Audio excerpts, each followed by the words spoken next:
Məsələn, Azərbaycan prezidenti dedi ki, bizə yeni milli ideya lazımdır. Neçə müxalifət partiyası buna münasibət bildirdi. Konstitusiya dəyişiklikləri təklifi ilə müzakirələr apardı. Konstitusiya dəyişikliyi milli ideyadır. Bəli, konstitusiya dəyişiklikləri yeni milli kimliyin formalaşmasının təməlini təşkil edəcək. Bu konstitusiya ilə olmur. Bizdə Dövlət Dərəcələr Akademiyasında ikinci təhsil kimi hüquq var. Gəl şəhidlərdə yazılıb biraz hüququ. Lazım deyil, bəs eləyir. Yəni konstitusiya başqa hadisədir. Eyni şey, təməl. Eyni şey deyirsən, israr edirsən. Təməl deməli, bütün dövlətin təməli konstitusiyadır. Konstitusiya olsun, amma milli ideya və oradan çıxmalıdır, oradan qaynaqlanmalıdır, oradan yaşanmalıdır. O hüququ forma almasıdır. Amma birinci bir ideya olmalıdır. Bax, bu çağırışlar nəyə görə, məsələn, bəzən mənə elə gəlir ki, Sevinç xanım, ictimai rəyi yönləndirmək bizim üçün hər gün get-gedə bir qədər də çətinləşir. Çünki çox saylı və xüsusi demək təsirlər var. Özü də o şəkildə eləyirlər ki, sosial şəbəkələr elə idarə eləyirlər ki, insan təəccüblənirsən ki, necə, yəni belə bir şey ola bilərmi? Yəni təsdiqdən inkara keçir və sizin o ideyanızı məhv edirlər. Mənə elə gəlir ki, bugün bizim gündəmimizi təşkil edən məsələ bu olmalıdır. Xalqımızın qarşısında hansı milli vəzifələr var? Burada müxalifətin rolu nə ola bilər? Burada iqtidarın rolu nə ola bilər? Burada cəmiyyətin rolu nə ola bilər? Alimlərin, ziyalıların rolu və mövqeyi nə ola bilər? Azərbaycan prezidenti buna çağırır bizi.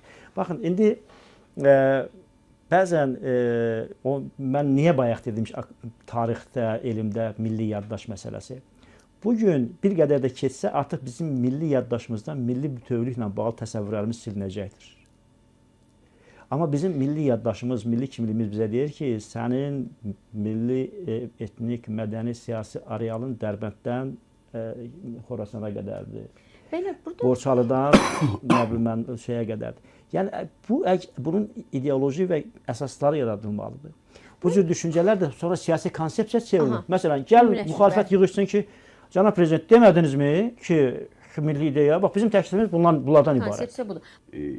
İdeya, ideologiya, müzakirələr çox gözəl, həmişə də buna açıq. Amma əməli hərəkətlər də iqtidarın əlindədir. Məsələn, AMEA bir qurum kimi nəyə lazımdır ki, akademiya? Ayrıca universitetlərdə niyə olmasın? Bu Sovetdən qalma bir quruluşdur da. O olmalıydı QHT, akademiklərin QHT-si yığışıb. Bəli, dünyanın hər yerində elm universitetlərdədir. Yəni, AMEA ləğv olunsun. Bəli, AMEA adlı qurum varmı məsələn Avropada və yaxud da Amerikada? Mütləq orada olmalıdır. AMEA adında olmasa da o funksiyanı yerinə yetirən QHT-lər var. QHT-lər, bəli. Elmi QHT səviyyəsində. Yox, elədir. Amma onlar gedir universitetdə, məsələn, gedir Cambridge Universitetində akademik bölmələr var, orada araşdırmalar gedir. Bizim akademiyanın iqtisadiyyatla nə əlaqəsi var? Məsələn, hansı akademiyanın institutu birbaşa iqtisadiyyatla əlaqəsi var? Heç birinin. Yalandan robot düzəldib məştubat rəqsi oynadırdılar vaxtı ilə.